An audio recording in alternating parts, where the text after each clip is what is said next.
একজন মিডিয়া ব্যক্তিত্ব এবং শারীরিকভাবে সে অসুস্থ, সে লিভার এবং ক্যান্সারে আক্রান্ত হয়েছে। তৌহিদ আফ্রিদি উনি একজন জনপ্রিয় ব্যক্তিত্ব, যার সারা বাংলাদেশে লক্ষ লক্ষ তার দর্শক আছে এবং উনি বিশিষ্ট ইউটিউবার এবং জনপ্রিয় ব্যক্তিত্ব।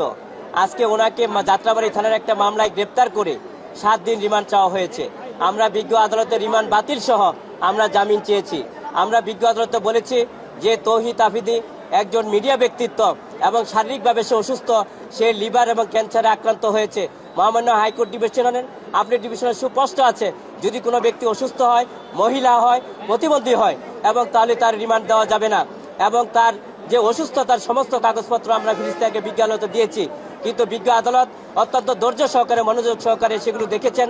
পরবর্তীতে আমরা ওনার জামিন চেয়েছি এই কারণে যে এই ঘটনার সাথে সম্পৃক্ত নয়, যে এই মামলায় 11 নম্বর এজাহারভুক্ত আসামি, এই মামলার যে বাদী, সে হলফ করে বলেছে যে এই মামলায় তার এই তৌহিদ আফ্রিদি এবং তার বাবা নাসির উদ্দিন সাথী এই মামলায় সম্পৃক্ত না, ভুলবশত কারণে তাদের নাম উঠেছে, সেখানে তারা অব্যাহতি পেলে, মামলা থেকে খালাস পেলে বাদীর কোনো আপত্তি নেই, হলফ করে বলেছে বিজ্ঞ আদালতে।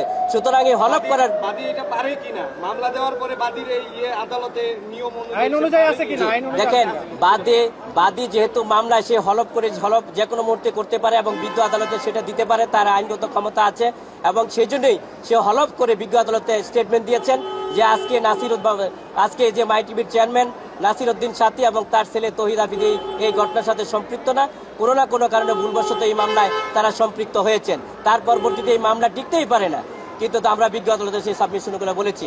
আজকে যে আদেশ হয়েছে 7 দিন রিমান্ড চাওয়া ছিল, 5 দিন রিমান্ড চেয়েছেন এবং আজকে জামিন নামঞ্জুর করেছেন, সে আদেশে আমরা সংক্ষুব্ধ হয়েছি। আমরা মনে করেছি সেখানে আইনের শাসন প্রতিষ্ঠিত হয় নাই, আমরা ন্যায় বিচার হতে বঞ্চিত হয়েছি। একটা ছোট্ট প্রশ্ন করতে চাই, সংক্ষেপে বলবেন। আপনি বলছেন যে বাদী স্বেচ্ছায় দিয়েছে, আসামি পক্ষের বাদী পক্ষের আইনজীবীর অভিযোগ যে আসামি বাসায় তাকে তুলে ফুসলিয়ে নিয়ে গিয়ে ভিডিও করে জোরপূর্বক সেই আপোসনামায় স্বাক্ষর করানো হয়েছে, এই বিষয়টিকে আপনারা কি বলেন? দেখেন, এই যে অভিযোগটা, এটা ভিত্তিহীন। বাদী নিজে সশরীরে হলফনামা করেছেন এবং বাদী নিজেই করে উপস্থিত ছিলেন এবং বিজ্ঞ আদালতের মাধ্যমে ম্যাজিস্ট্রেটের সামনে উনি সেই সাক্ষাৎকারগুলো দিয়েছেন।